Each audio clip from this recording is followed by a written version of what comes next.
بسم الله الرحمن الرحيم. النهارده بناتي وحبايبي واخواتي خارج مصر جوه مصر هنعمل مع بعض الحمام المحشي فريك.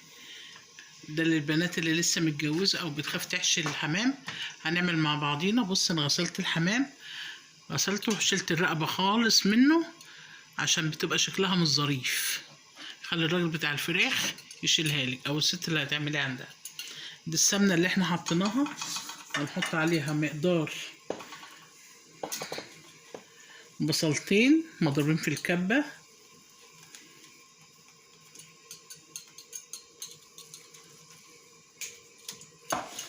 قلبيهم لحد ما تحس فيهم ان هم اتشوحوا شوية.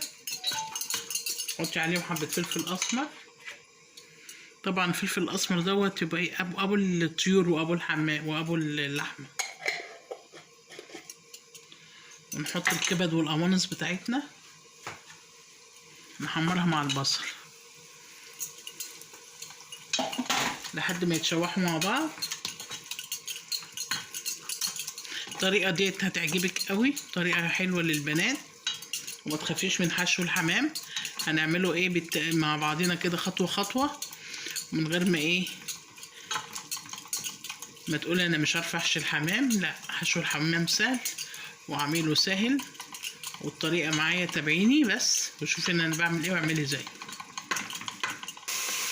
بص، اول ما الصوت دوت سمعتيه كده، سمع الصوت، حطي بقى حته التومه بتاعتك، حوالي معلقتين توم كده صغيرين، قلبيهم في بعض. احنا هنعمل دون عشان الحمام ما يفرقعش منك. تابعيني بس خطوه بخطوه هتاكلي احلى حمام. احلى حمام من ايدين احلى الاكلات ام ادم. وتشتركي في القناه وصلي معايا على النبي عليه الصلاه والسلام عشان تاكلي معايا احلى حمام من ايديكي. هيعجبك الطريقه. بص، الحمامه ليها قد ايه فريك، يعني بمقدار قد كده فريك، او بمعنى صح.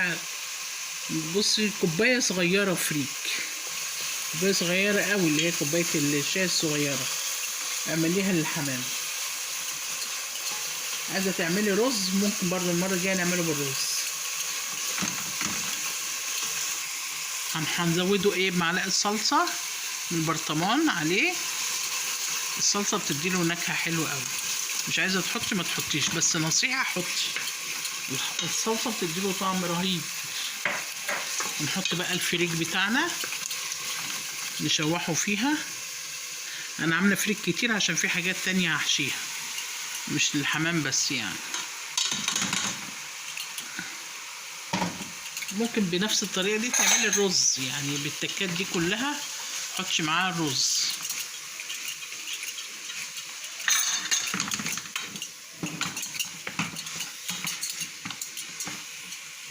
كده بعد ما عملنا الفريك، طبعا قبل اي حاجه كنت نقع الفريك حوالي ساعه في الميه ميه من الحنفيه. يعني نقعته بعدين صفيته، عملت التتبيله اللي عملناها مع بعض.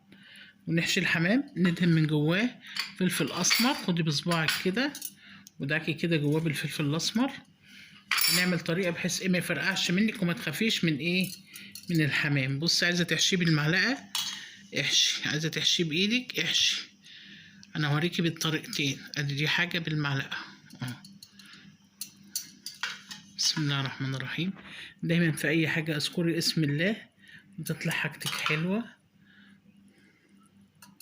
ما تحاوليش تملي قوي عشان ما يفرقعش منك على النار. يعني خير الامور الوسط. هتاكلي احلى حمام من احلى الاكلات ام ادم. تشتركي لي في القناه وتعملي لايك. بصي، دخلي كده ما تخافيش خالص.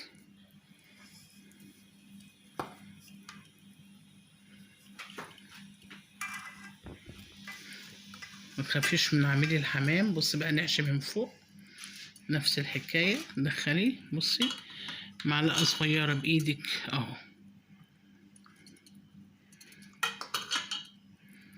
انا بايدي اهو. بصي، بايدك احسن تقدري تتحكمي.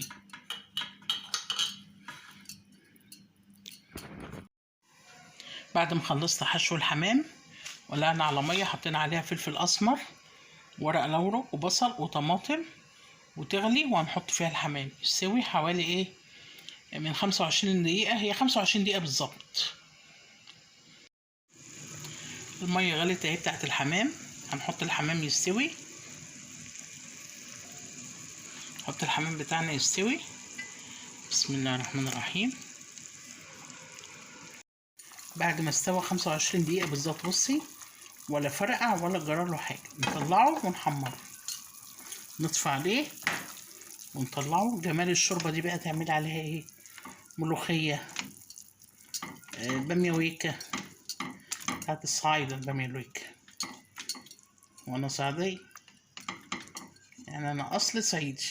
دي البصلة دي وقعت فيها، نطلعه.